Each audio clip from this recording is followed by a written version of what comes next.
Okay, so hello everybody and welcome to our journal club for this month. For those of you who do not know me, I'm Thanos Vostanis. I'm a lecturer here at the Tizard Centre, where we have two ABAI verified master's courses in Applied Behaviour Analysis and Positive Behaviour Support. Now, as some of you might know, and those of you who do not know, we try to disseminate behavior analysis. We started with a focus on Europe, but due to COVID, we moved online. So therefore, we are now going global, as I like to say. And our efforts to disseminate ABA happen once a month, where we invite academics or clinicians to talk about their work and their research. A few things about the Tizard Centre. Please do check out our website, and I'm gonna pop those links in the chat. You will find their information about our courses, PhD opportunities.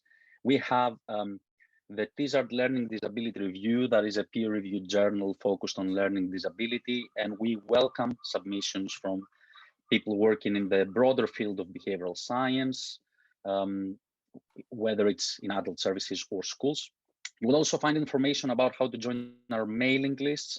So if any of you would like to keep up to date with job opportunities or research opportunities, please do go to our website and sign up. And we are sending various pieces of information through those mailing lists.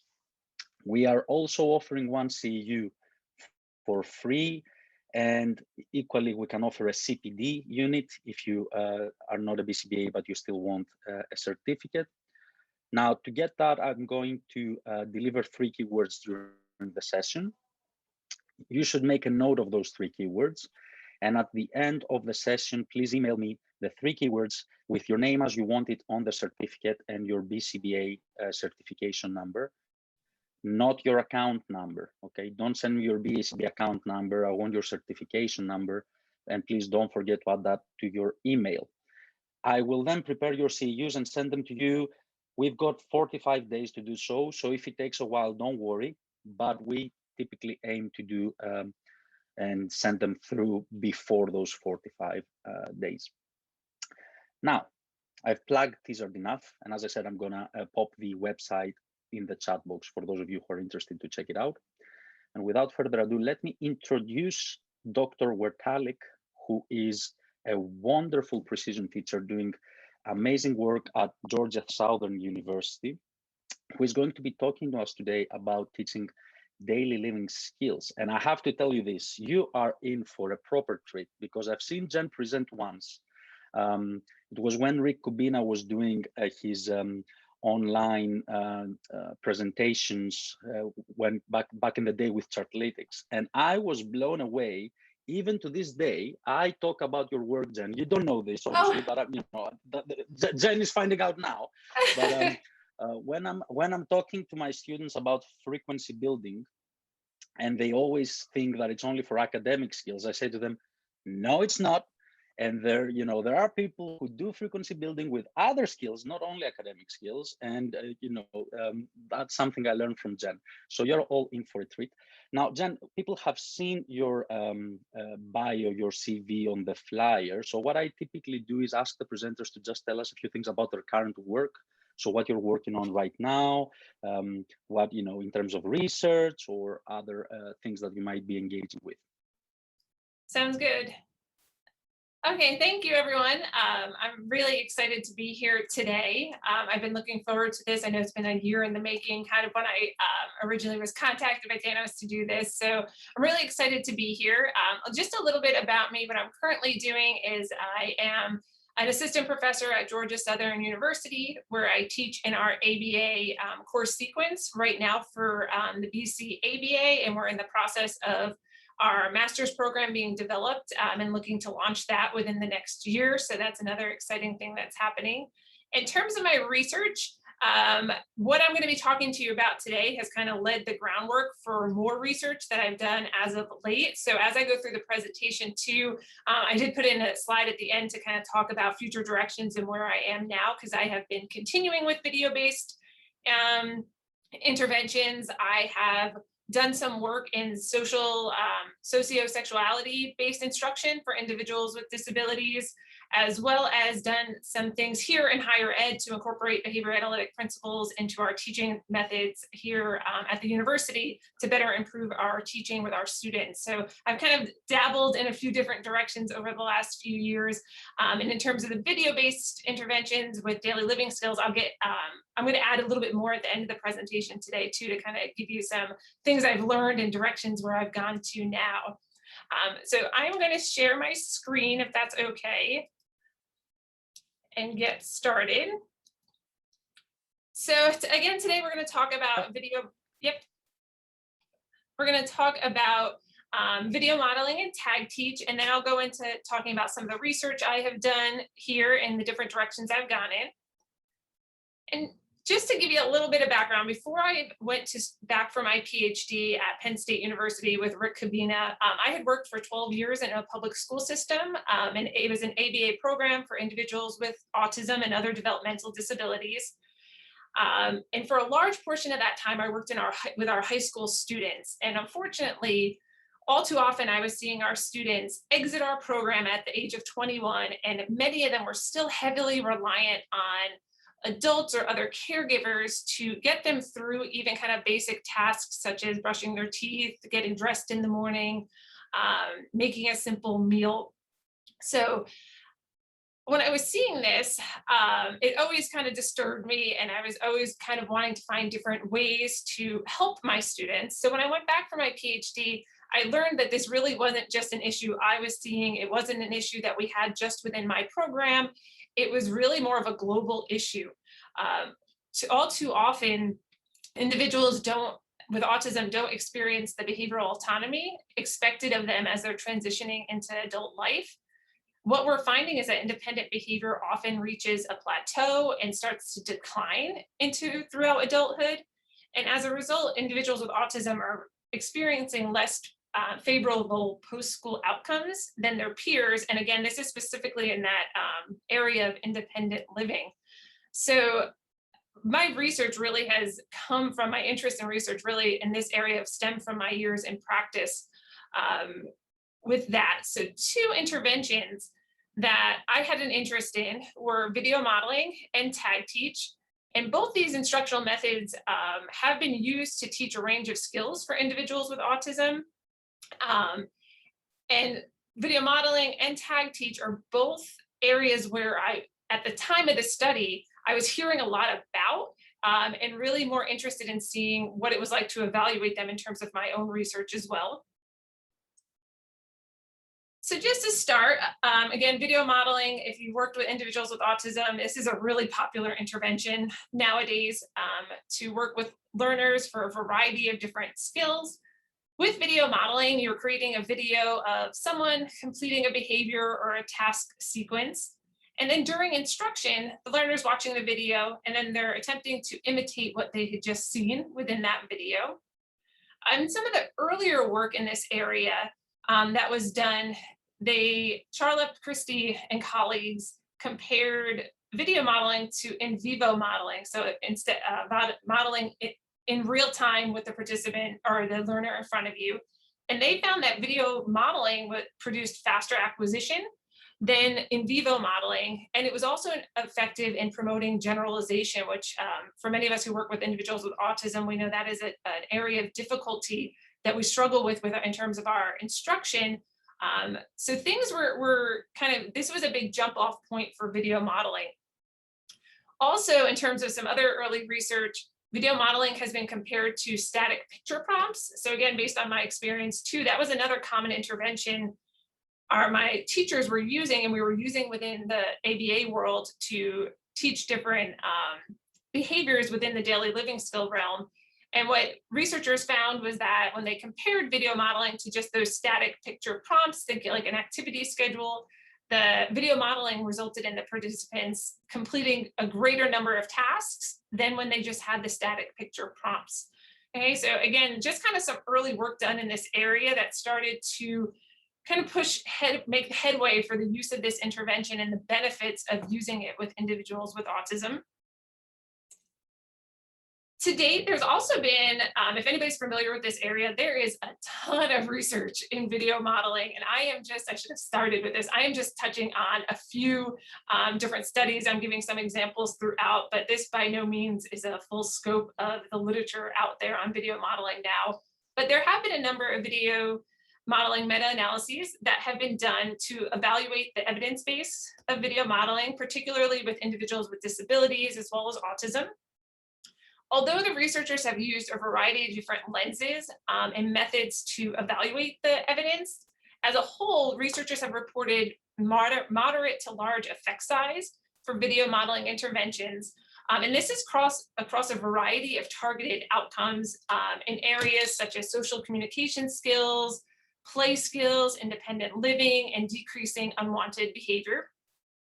Additionally, Bellini and Alcurlian in 2009 conducted their meta-analysis and found that the video modeling interventions at that time met the quality indicators for single subject research as an evidence-based practice.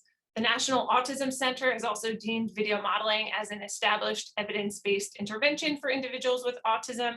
So again, lots of research out there within this area. And in particular, I just wanted to highlight a few of some of the evidence for using video modeling with daily living skills, because again, that's where my interest really lies in being able to teach these daily living skills. So researchers have found that video modeling has been effective for teaching things like household chores, so cleaning a sink, setting a table, different kind of cooking related skills, making orange juice, preparing a bowl of cereal, making a bowl of noodles, different grooming tasks, toothbrushing, face washing, and also in vocational skills, things such as cleaning about public restroom at a bowling alley, taking inventory.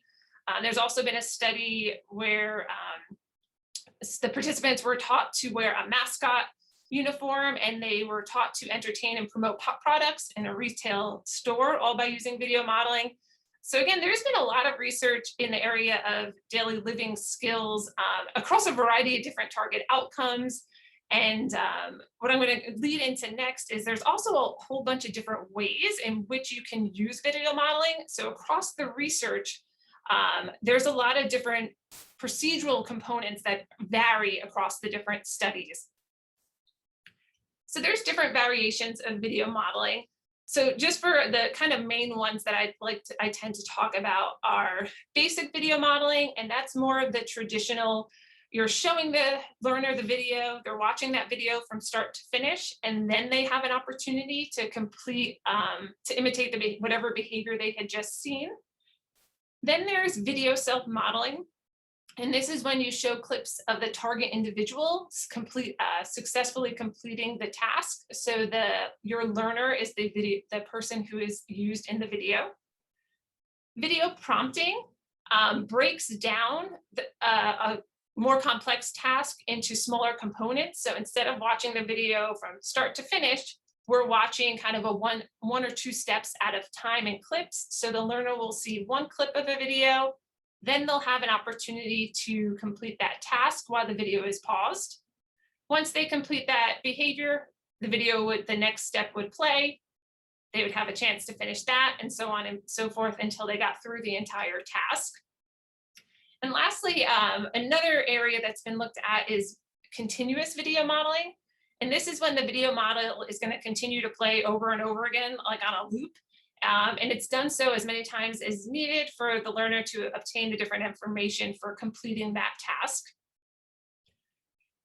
Within these different realms too, you can film your videos from different perspectives. So some more traditional sense is a spectator view, or it's often called a third person perspective. And that would be kind of like how you're seeing me right now through the video screen, how we watch a lot of things in TV and movies. We're seeing things from the other person's perspective and how they're doing it. Then there's also the point of view perspective, which is often referred to as a first person perspective.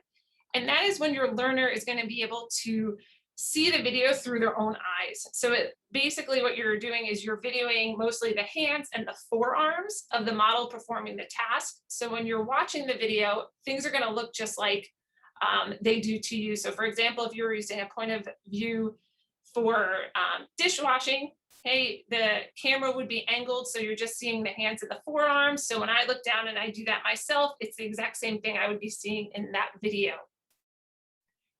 Another area where there's some variety within the literature is whether or not you include some narration or written text within the videos. So oftentimes researchers will include a verbal description where they're saying what is happening in that piece, almost like a direction, a step-by-step addition there of either narration, or if your learner is a reader, it's also been done on the bottom of the video in a written form. Also, when you look at the different kinds of procedures when you're implementing your video modeling, sometimes we include reinforcement. Other times there's different error correction procedures being used. So sometimes researchers have used least to most prompting. Other times the investigators will complete the task, the step for the learner, or complete the behavior for the learner, and then allow them to continue on. So there's a lot of variability there within error correction procedures, as well as across all of these different areas that I just spoke of.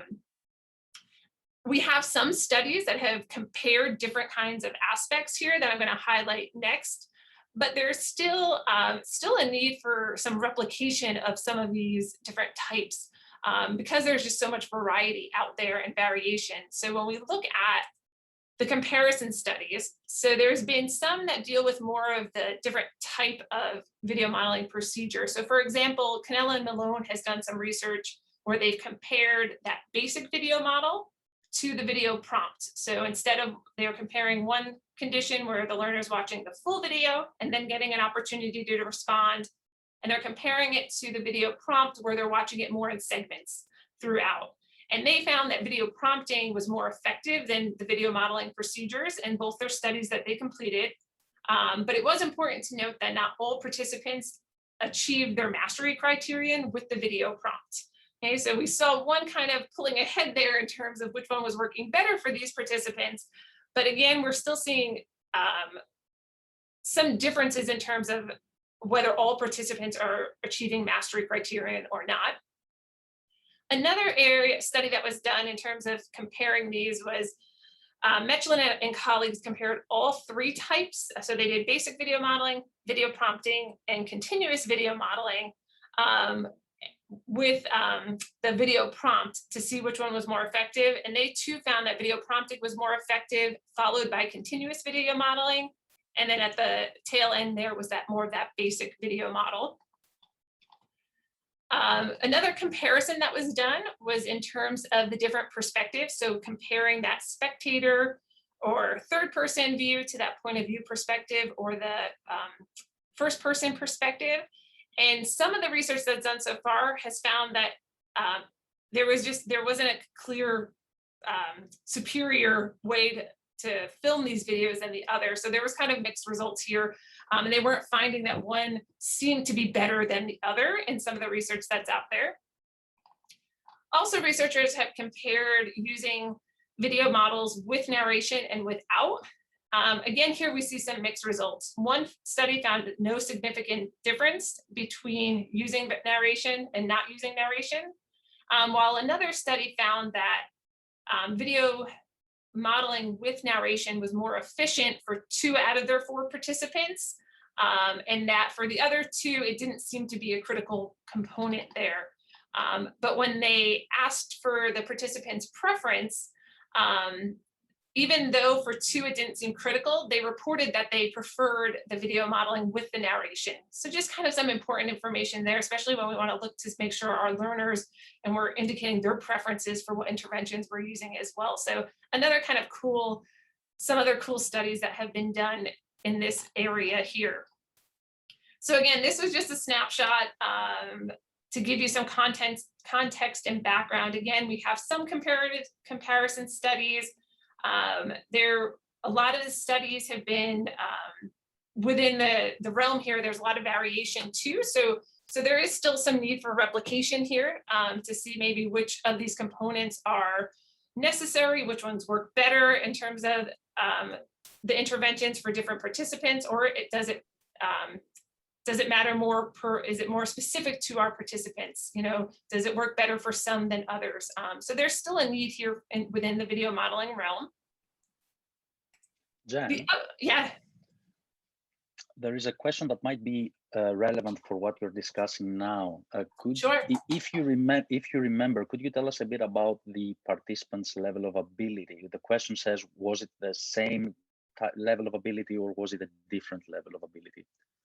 So my memory is not gonna quite, it's gonna fail me, I know, but I do know for some of the studies, just based off of some of the reports, that the measures and stuff that were given, I would say it seemed like the participants, most of the studies that I've gone through have had similar kind of profiles for their participants.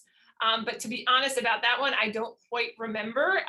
If I can, I have my email at the end of the presentation. I could always dive back in even right after this is done and send you a quick email if you contact me, and I can let you know about that too, because that's a great question to see if there's any differences there. And I do know that there are some of the meta-analyses that have been done have looked at participants demographics as well as anything reported by the participants to see if there's any differences in terms of the intervention effects too. And so I can always provide that as well. Excellent. And just to say that the first keyword is profile. The first keyword is profile. All right. So moving into another intervention that I have interest in is often referred to tag teach. And this is teaching with acoustical guidance is what it stands for, that tag piece of that. And it essentially incorporates the use of auditory feedback. So tag is based on principles of behavior analysis, such as task analysis, behavioral chaining, and shaping. Essentially what happens at the most basic level is that a skill is broken down into a sequence of smaller steps. We're clearly identifying our target behavior, and within the tag teach realm, the language there is often used as the tag point. And then they're delivering an auditory stimulus. It's often a click sound immediately after the learner engages in that desired behavior. So the use of auditory feedback, the idea is that we're providing really, really immediate feedback within that 0 to 1 second aim in order to increase the probability of correct responding in the future. At the time of the study I'm going to talk to you about today, I had heard a lot about tag teach. I had read a lot that it was being utilized in practice, but in a slide or two when I get to the research, I realized there wasn't a ton of research out there empirically evaluating the use of this. But when I talked to people about interventions they were using with children with autism, tag teach kept coming up. So at the time of this study, this was an area that was a little bit newer to me. I had used auditory feedback in working with doing some training and stuff with chickens at one point during my PhD program with BCaBAs, which was really cool, by the way. But I had never done it with human, non-human animals. So this was like a new area for me as well. Again, just like we talked about video modeling, in terms of tag teach, whether it's being used in practice or within the research realm, there's different kinds of variations out there. So sometimes tag is going to include the use of verbal instructions. If we're going off of Tag Teach International, they use the acronym WOOF. So that's what defines their criteria for their tag point. So it's, what do you want? One criterion, observable and definable, and in 5 words or less. So for example, instead of saying place your palm flat on top of your head, we'll say the tag point is hand on head. So sometimes you will see that communicated to the learner prior to them having the opportunity to demonstrate the behavior or the skill. There's differences in terms of procedures used to condition the tagger, if procedures are done to condition them at all. So some studies or some individuals will use more of a stimulus-stimulus pairing, where the sound of the click is paired with the delivery of maybe a preferred edible to in order to establish the sound as a conditioned reinforcer. Others have just told their learners that when they hear the click, that means they performed the behavior correctly and that's good, thumbs up kind of thing. So there's some variety there. Some individuals will use modeling in addition to this. So we might see them use verbal instructions, a model, and then have the learner try out the behavior or the task. And others don't, so there's variety there. Other things that are sometimes included and mentioned within the literature are referred to as a 3-try rule. And this is when your learner fails to perform the designated tag point 3 times, the teacher would create and deliver a more achievable tag point. So really, if anybody's reviews shaping out there, really in the same sense of shaping, that it's a non-linear method. Right, so if we shift our criterion for reinforcement and we're working on our next successive approximation and we're not doing too well, we have to take a step back, okay? And we might need to reinforce a previous successive approximation or break it down a little further. The same idea goes with tag teach there. So in contrast to video modeling, where I talked for quite a few minutes about the research that's been done, it's not going to take me quite as long to go through the research here with tag teach, because even to date, so at the time of my study and even since then, kind of updating some information, there still hasn't been a ton of research done to empirically evaluate different kinds of tag teach interventions.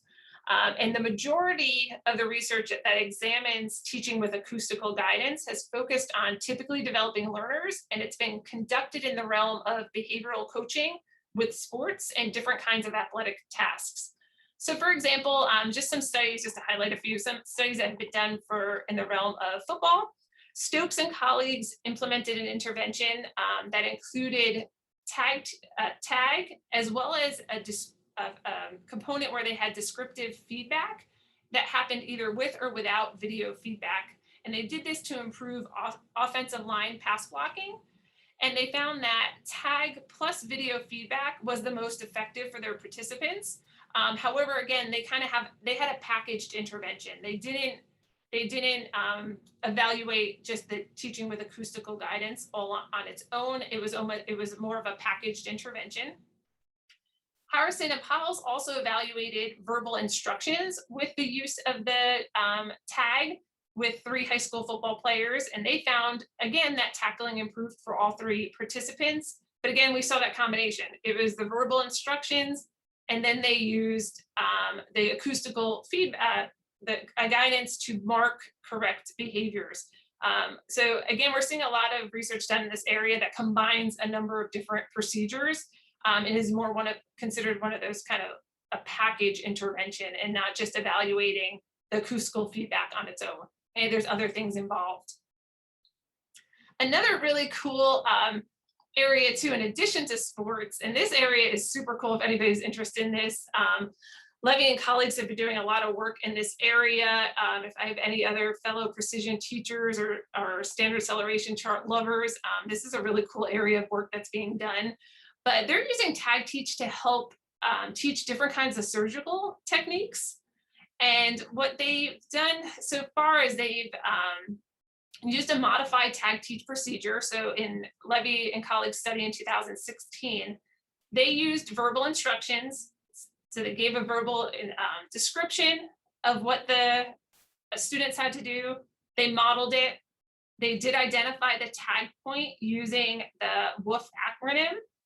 And then the participant was asked to reproduce the behavior. This study included a control group, so it was a group design where they compared the use of that modified tag procedure to more traditional, just plain old demonstration methods that they would traditionally use within their program. And results indicated that the participants that had the modified tag procedure achieved better precision than the control group. Although there were some differences in time in which it took to complete some of those behaviors. So for some of the behaviors, the control group were a little bit quicker in completing the behaviors, whereas for some it was the tag group. So there was a few differences there. But I know they've been continuing this work, and it's really an interesting area that combines more of a use the use of an interventions and things we think of in terms of in practitioners, if we're in practitioners working in the field, taking it into trying to train future surgeons, which is an exciting area there too that has been using tag teach and precision teaching methods. In terms of studies that have been done with tag that evaluate different variations of tag for individuals with disabilities, including autism, we're much more limited here in terms of what's been done so far. Some of the research that has been done that's pretty interesting is that a few studies have looked at decreasing toe walking using tag teach methods.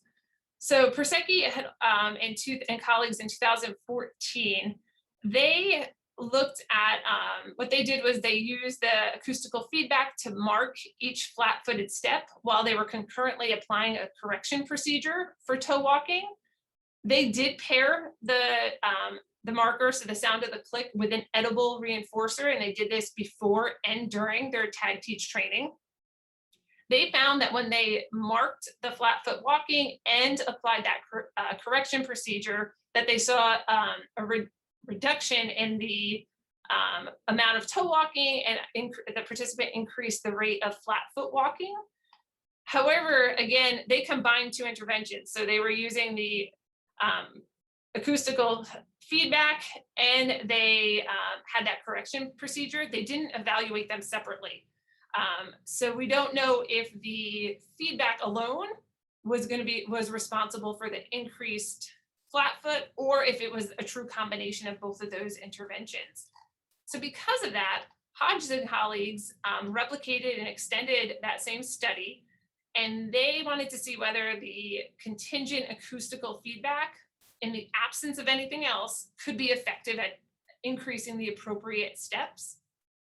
So the researcher here, again, they did do a pairing procedure where they paired the auditory stimulus, which was a clicking sound, with access to a preferred item in order to establish that sound as a conditioned reinforcer. And they did that prior to intervention. And the results here suggested that that contingent acoustical feedback was effective to increase appropriate walking and decrease toe walking without that correction procedure needing to be implemented for this participant. To further evaluate things in this area, Wilder and colleagues in 2019, they actually took a step further and they attached a squeaker to the participant's shoe. And they wanted to see whether the squeaker produced auditory feedback itself without pairing it with a preferred edible or tokens would increase appropriate walking. And then what they did is, if they needed to, then they did that pairing of the squeaker with an edible if it was needed for the participants. So for all I think there was 3 participants, all 3 participants, the auditory feedback itself did produce increases in appropriate walking. For one of the participants, the feedback was sufficient enough and they didn't need to do the pairing procedure. So they never had to pair it with an edible. But for the other 2 participants, they did need to deliver the edible paired with the auditory feedback in order for the procedure to be effective. And again, I just kind of highlighted some of these studies here because these are the different components that we're seeing being used with tag teach. And here's some of the research that we have with them. Do we need to pair the sound? Do we need to create that conditioned reinforcer, or can we use it as feedback and it will be sufficient enough to increase the behavior that we're looking for? Do we need those verbal instructions? Do we need to model? All of those things. So there's a big area, if anybody's interested in tag teach, there's a big wide open lane here for some more research evaluating the different procedures and these different kinds of components. And that was another reason why I had interest in this area, because there's a lack of research, but there's a lot of proponents of the use for it. So again, when I completed this study a number of years back already, it seems like just yesterday, but it wasn't quite,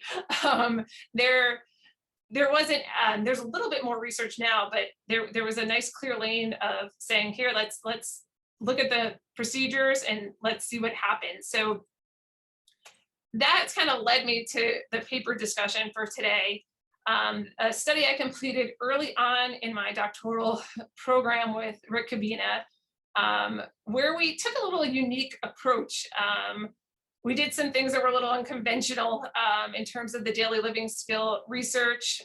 We looked at two interventions that may not really have anything to do with each other, but they're being used a lot. Video modeling, there was still a need for some replication of studies, so there was a window open there to still show the effects of video modeling. And it gave us an open window to look at TAG because, again, it hasn't been evaluated too often in the literature, and especially within this area.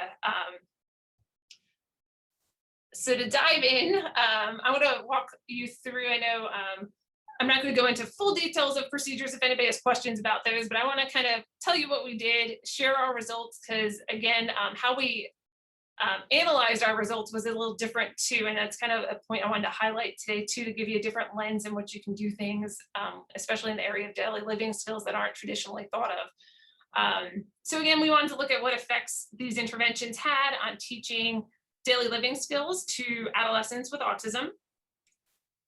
For my method, yeah. Just to give the second keyword before you move on to your method section, the second keyword is tag. The second keyword is tag, as in tag this. Okay. So I had 3 participants in this study. All 3 were 17 years old, identified as male. They all had an autism diagnosis. In terms of their adaptive behavior, all of them were scoring in the extremely low to severely deficient adaptive behavior realm there, and that level. They all had IEP goals that were associated with daily living skills. They were all nominated by their teachers and parents to participate in the study due to limited progress over the past year with different types of hygiene tasks. In terms of, I know we had a question about the participants' different abilities earlier on. In terms of these 3, they were pretty similar in terms of their amount of prompt dependence they had, in terms of their language capabilities or communication abilities. They were all pretty similar within that range. One of the things too to note here is one of the criteria I had for picking these individuals was that they had been using other kinds of behavior analytic interventions to teach these skills for at least a year, and they still had not mastered these skills. Some of them were still requiring hand-over-hand prompts to complete the entire chain of the task. And for the most part, this had not been the only year they had been working on these skills. Again, they're 17 years old. They had been working on these for a while. So there was a need within these participants to see if we could try something different, to try to give them a little bit more independence. So real brief in the setting, you'll see I have some videos at the end. You'll see we're not always in the best spot. I had to work with the parameters of the school. And as any of you practitioners know, that's kind of how things work many times. So we were in a classroom and we had access to a sink limitedly for our face washing task. My dependent variable in my study was the frequency of steps completed correctly on a task analysis for 3 different target behaviors. So we were looking to teach brushes teeth, washes face, and applies deodorant. For my independent variables, so I had two independent variables because we were comparing the effects of different interventions. So just a real brief summary for my tag teach condition. Both of our instructional conditions were 5 minutes long. So these were quick interventions. We weren't spending a lot of time doing them. Essentially what I did was I marked the successive approximations to each target behavior in the chain using the auditory stimulus. So again, this was my clicker I used. It just made a traditional click sound. I'm really mad at myself because I left my clicker in my other bag and I was scrambling before. I wish I had it here to give you an example of that click, but it's a sharp, quick sound that it makes. For my tag teach condition, we went completely just looking at the fact of, can the auditory stimulus, if we marked the behavior just with that auditory stimulus, would it cause the behaviors to start happening more often? I did not use any kind of verbal directions. I didn't use any other kinds of prompts, including that modeling. And we did not condition our tagger. So we did not take the time to do that. I actually only had access to these students for about 12 days, and that included my initial assessment to see if they could be participants in my study. So we were in a really kind of time crunch. So we did not condition the tagger. So that's kind of an important difference here with my study compared to some of the other ones that have been out there. After the instructional session, I ran a assessment period where I measured my dependent variable. So following the 5 minutes of the tag session, I then asked the students to perform the task without any of that feedback, and I measured the behavior during that time. Okay, so the 5 minutes was purely just instruction, and then the dependent variable was measured after. My other dependent variable was my video modeling condition. And again, it was 5 minutes long, and this participant would watch a video. In this particular study, the video was a familiar adult that was part of their everyday education in their school. They would watch the full video. So I use more of that basic video modeling where we're watching the video from start to finish, and then we have an opportunity to produce the behaviors we just saw. Here is a little snippet. Right hand. Whose left hand reach down to grasp the bottom of the shirt. Lift shirt up towards shoulder. Put deodorant on armpit.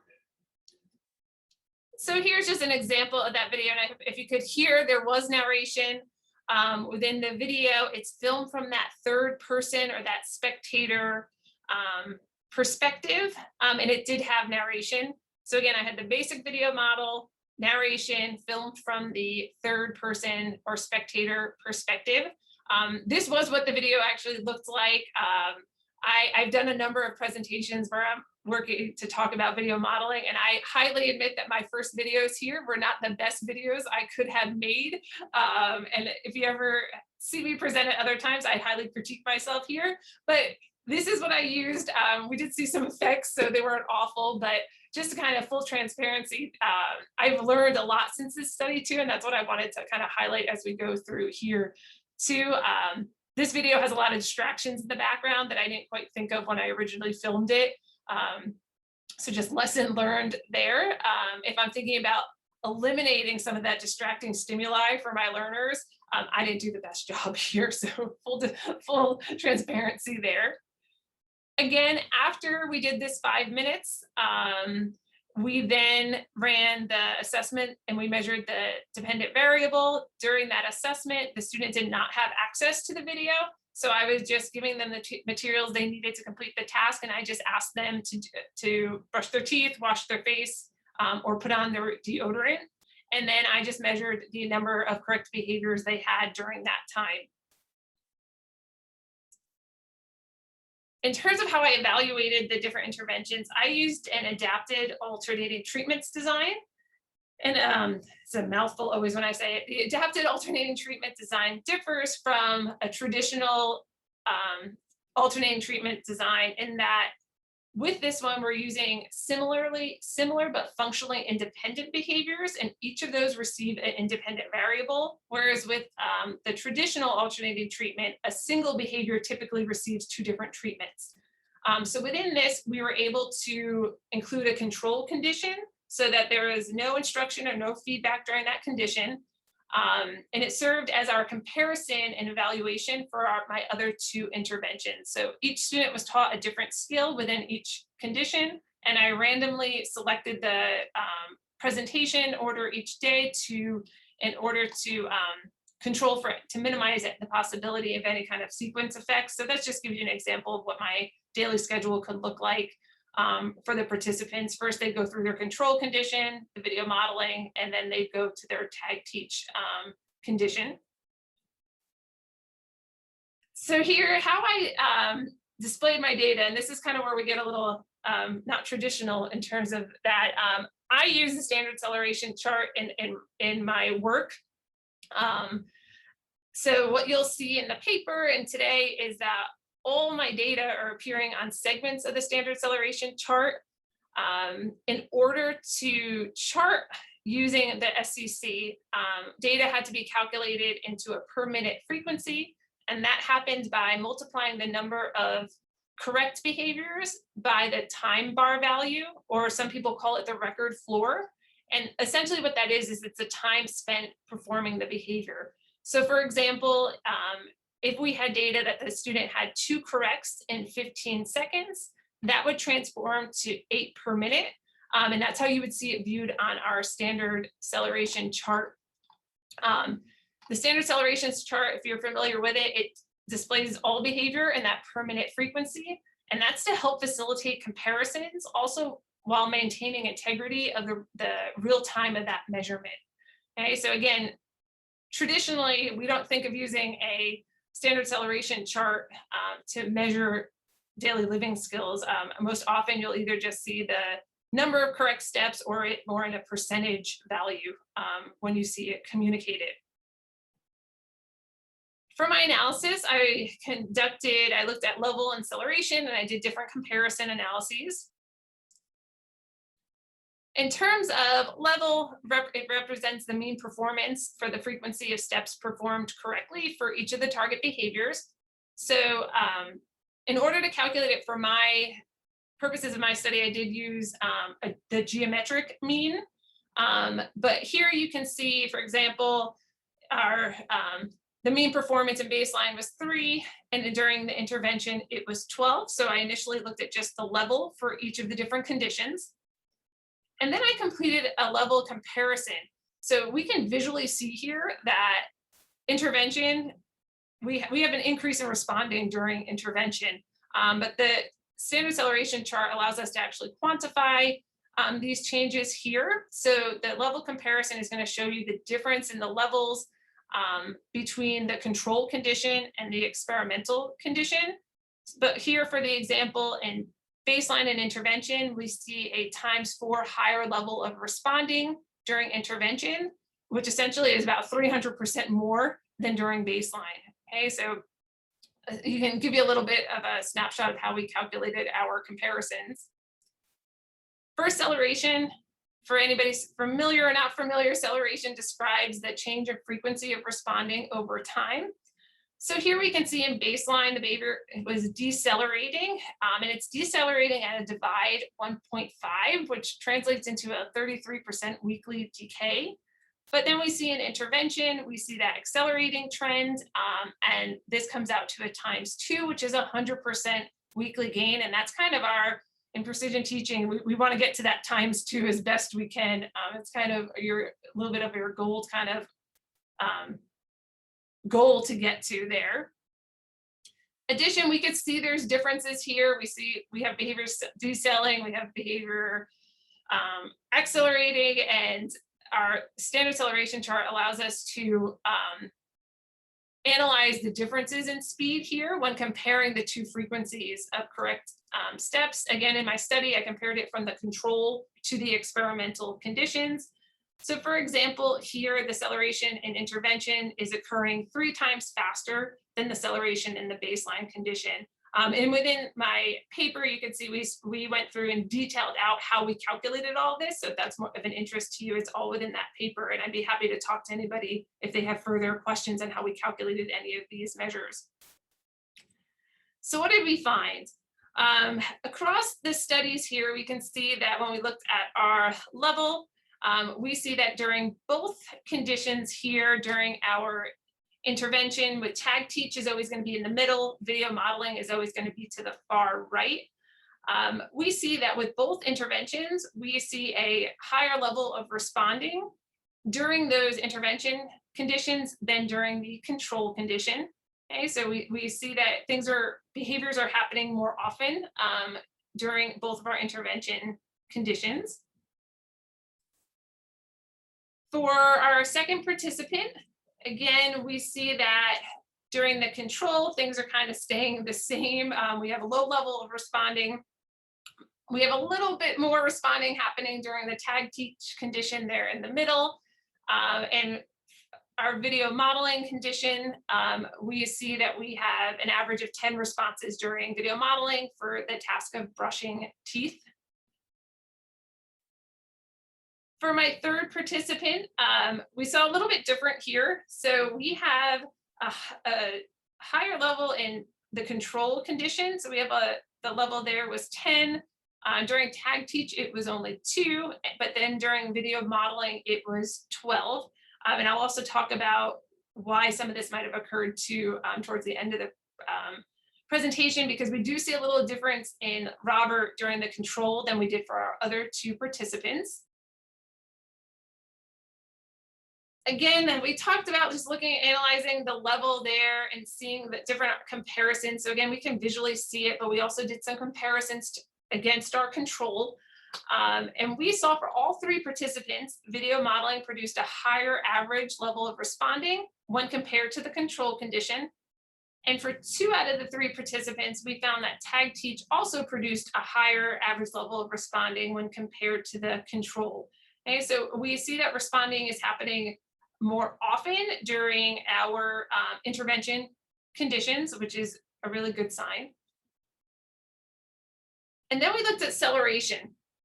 So for acceleration here, we can see here that for our participant Carter, his behavior decelerated at a divide 1.3. So he had about a 23% weekly decay in the control condition. One thing that's important to note too, remember our horizontal dashes are time bars or the record floor.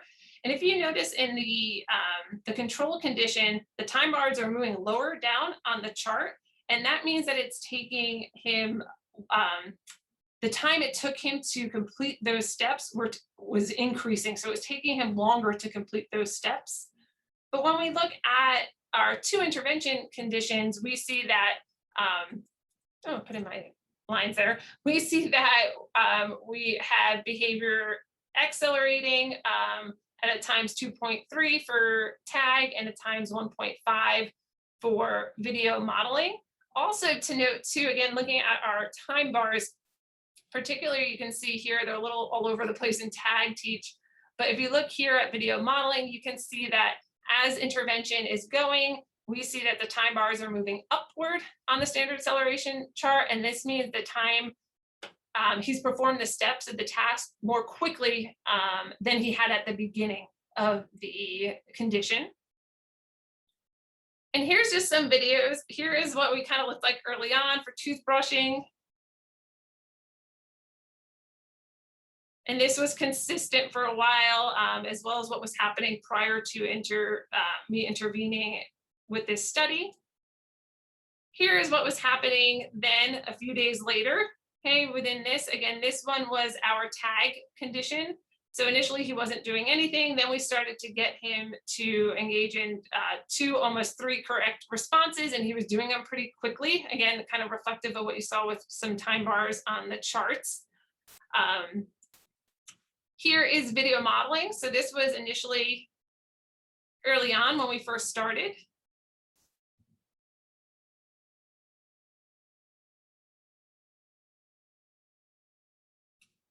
And then here we were at the end of intervention. And I think an important thing to note here too, he kind of adapted what he saw in the videos. So in our videos, we had the model pulling up the shirt to apply the deodorant, and he kind of did it his own way, which was completely fine he did it more readily that way. Parents were completely fine with him. I don't know how many of you, but I know I've done one of those before when I put on my deodorant that way. So although it didn't match the behavior that was shown in the video, we were still counting that as correct responses, which again I've had some people in the past kind of question video modeling and say, are you holding them to the exact behavior that they're seeing? So if they have some variation, are we kind of forcing them to do it, quote unquote, our way? And that's 100% not true in terms of how I have implemented interventions and others as well. We see flexibility, we see variability in responding, and anybody seeing this video would still say that he was putting on his deodorant, whether it's the same way I put it on or somebody else. So I think that's really important to note here for this study too, and anybody using these interventions in practice. And again, this was with video modeling.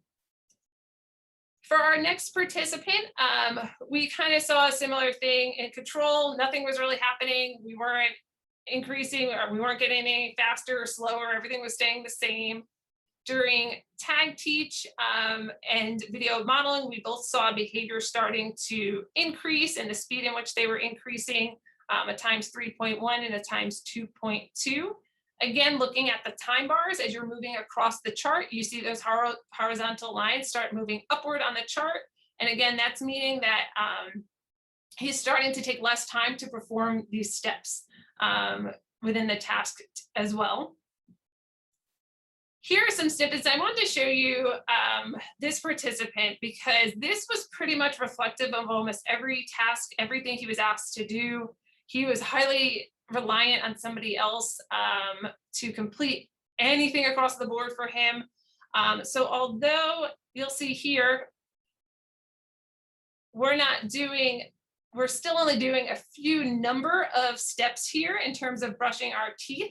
We made this progress within 10 days, whereas he had been working for over a year plus with still not being able to brush his teeth on his own to this extent. And he in particular was one, and I will try not to tear up as I say this, but some of the staff that worked with him came up to me and said that they had watched my intervention and they were starting to see him do things. And they then saw him go into the bathroom to wash his hands. And he turned on the sink and put his hands under the water in the sink for the first time ever during the time of the similar time that I was doing this study. So she was in tears, I was in tears, because although we're not mastering the task, in 10 days, we got way further than we did with other kinds of interventions that had been used in a traditional ABA programming.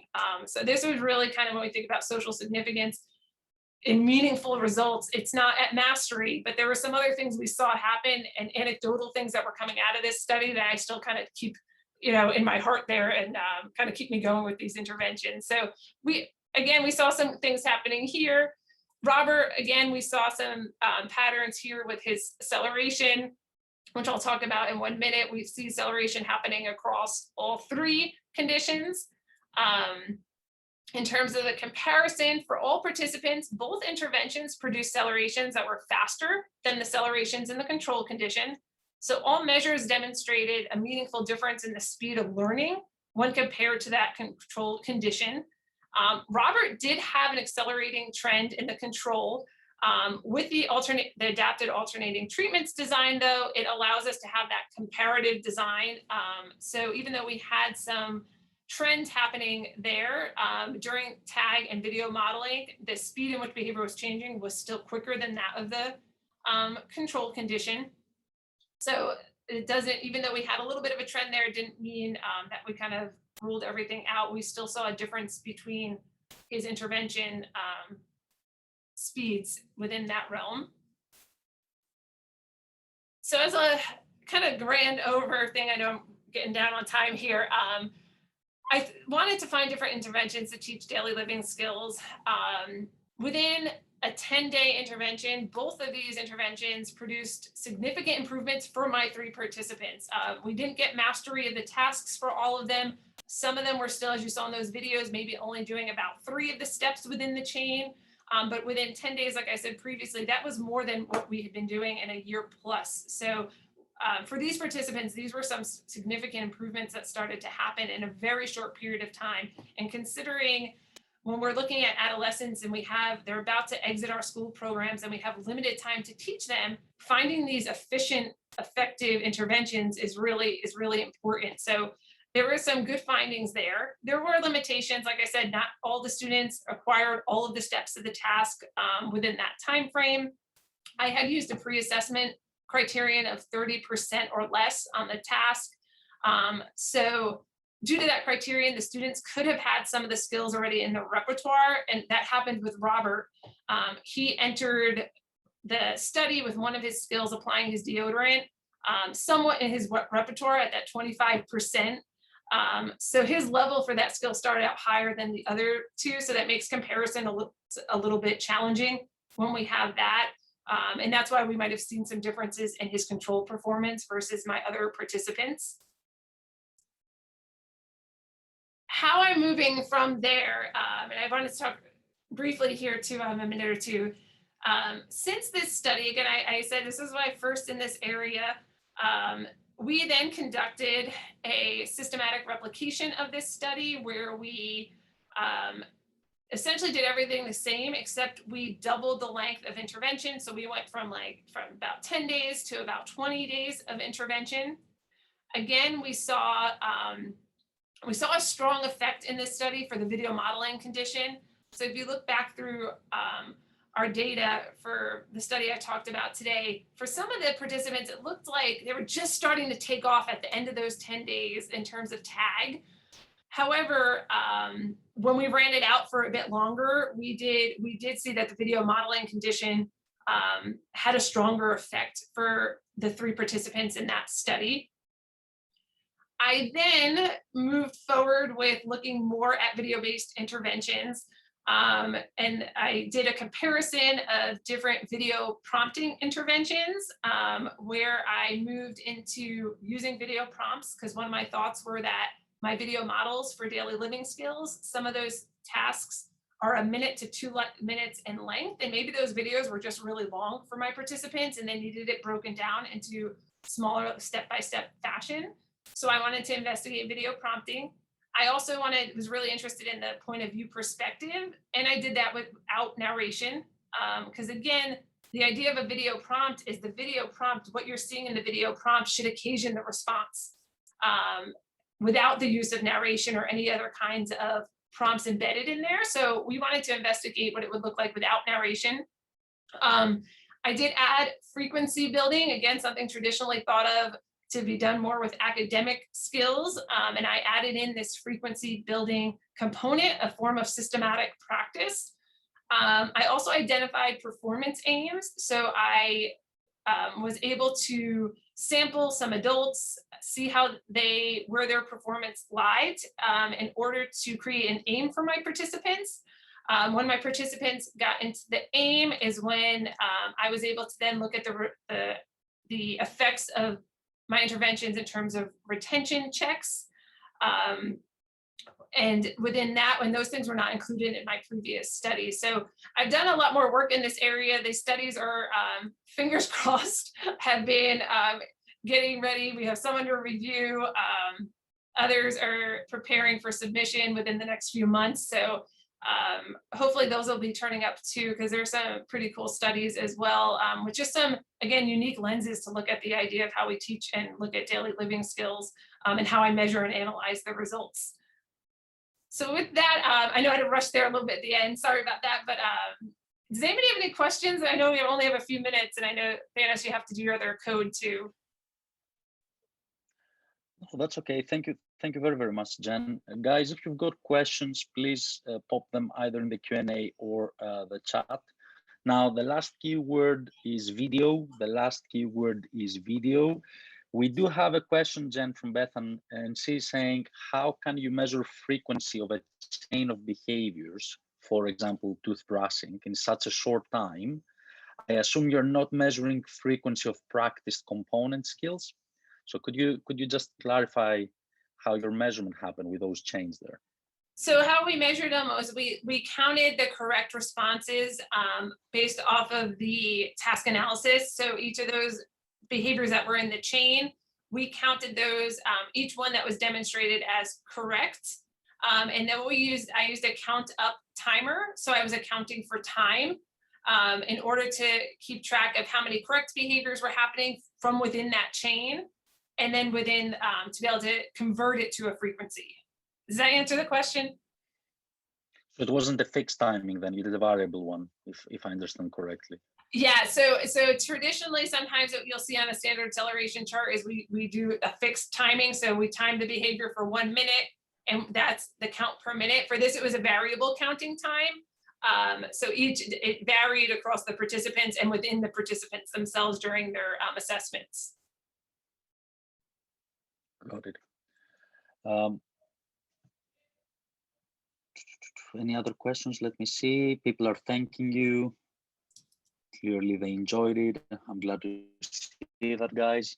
There is a question that says, can I ask, how did you decide how did you decide that the behaviors assigned to the different conditions, example, toothbrushing versus face washing, were functionally equivalent?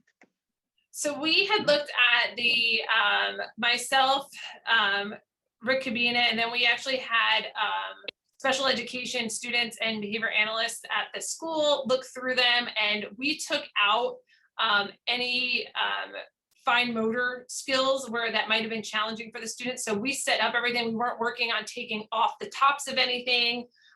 Again, we weren't working on putting the toothpaste actually on the brush. We were just working on the act of brushing teeth. So because we did that, when we task analyzed each of those, we asked people to, if they would deem them in terms of response effort, would they deem them to be equal? And across the people we sampled, their consensus was that these were pretty equal. And that's pretty much how you, in terms of the adapted treatment design, is how you're supposed to kind of do a logistical analysis to make sure that what we're thinking is equivalent, others do too. And I think because I eliminated some of those more fine motor related tasks, like taking tops off and that kind of thing, I think that's why they were looking more equal than not in terms of the number of steps and the response effort. Another question says, with a 20-day study, did you vary the model, the person that was in the video, to keep the stimulus salient? Did they not get bored watching the same video for 20 days and compare that to using just one model? No, but that is a fantastic idea and thought. And that is something that I'm not quite sure I've seen yet in the literature, of varying the model and the differences within the video in terms of looking at the salient features and the generalization aspect. So that is a fantastic idea. That's a great research angle too, to see if that makes a difference. Again, you're right, looking at the same clip for 20 days, did we start to lose focus, and did we have more off-task behaviors and that kind of thing? That was something I didn't measure. I do know that we, in that second study, 2 of my 3 participants almost mastered the tasks. So we saw a lot better results than the first study with the video model. So yeah, that's a great thought and something I hadn't considered. That's fantastic. Excellent. I don't see any other questions, Jen, but if you guys have any follow-up questions for Jen, you have her email as well. And keep in mind, I'm going to send the slides from the presentation along with your certificates and some other bits of information. Jen, thank you ever so much for joining us today. Thank you so much. Appreciate you. Thank you all so much. Your research with us.